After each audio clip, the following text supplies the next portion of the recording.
संसद का मानसून सत्र प्रारंभ हुआ और इसमें पहले दिन जिसमें आमतौर पर शिष्टाचारवश मुलाकात होती है, उसे अगर छोड़ दिया जाए तो तब से लेकर अब तक के 5 दिनों में प्रत्येक दिन सिर्फ और सिर्फ हंगामा ही होता रहा मणिपुर के हिंसा को लेकर के।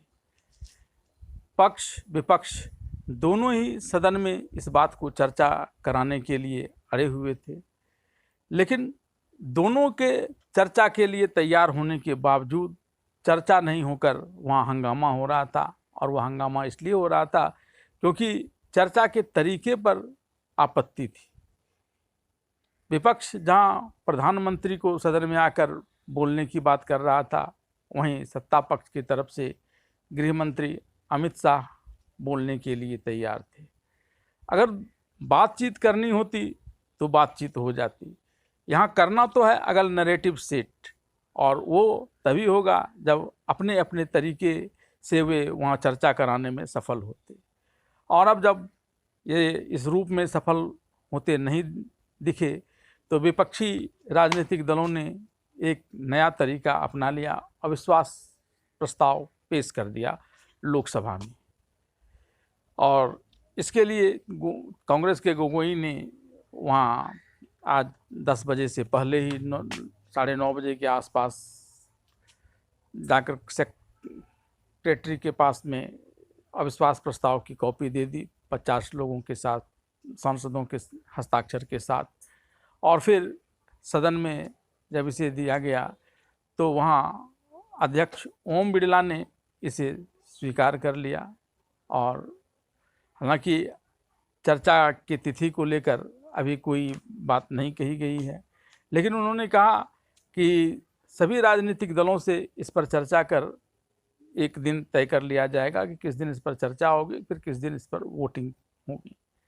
अब सवाल यह उठता है कि विपक्ष भी यह जानता है और लोग भी यह जानते हैं कि सदन में जो जादुई आंकड़ा है विश्वास मत और प्राप्त करने के लिए और विश्वास मत को निरस्त करने के लिए 272 का, वो से कहीं ज़्यादा भारतीय जनता पार्टी के पास खुद अपने सांसदों से है।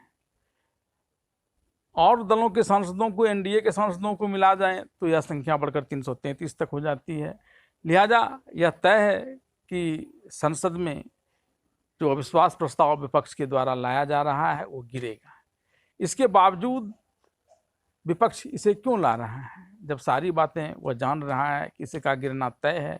तो इस पर कांग्रेस ने ही यह बताया कि दरअसल इस बहाने प्रधानमंत्री को वे सदन में बोलने के लिए विवश कर देंगे और हार जाने के बावजूद, अविश्वास प्रस्ताव के गिर जाने के बावजूद वे एक नैरेटिव तय करने में सफल हो जाएंगे। और ऐसे ऐसे कई छोटे छोटे नैरेटिव प्रधानमंत्री के विरुद्ध, बीजेपी के विरुद्ध वे अगर तैयार कर लेते हैं तो 2024 के चुनाव में उनका जीतना आसान हो जाएगा। और इसलिए वे एक नैरेटिव की तलाश कर रहे हैं।